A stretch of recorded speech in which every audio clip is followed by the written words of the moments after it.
నమః శివాయ. ఓం నమ శివాయ. ఓం నమః శివాయ. ఓం నమః శివాయ. ఓం నమ మేము మేడ్చల్ జిల్లా రావులకోట గ్రామం నుండి బయలుదేరాము. శివాలయం భక్త బృందం నుంచి 20 మంది జనాలతో 20 మంది శివభక్తులతో నిన్న మార్నింగ్ బయలుదేరాము. రాత్రి కవాడు కూడా శివాలయంలో బస చేసి ఈరోజు మళ్ళీ తిరుగు ప్రయాణం స్టార్ట్ చేశాము.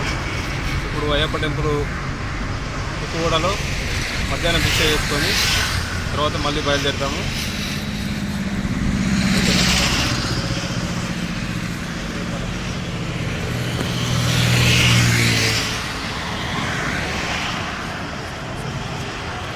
ఓం నమః శివాయ.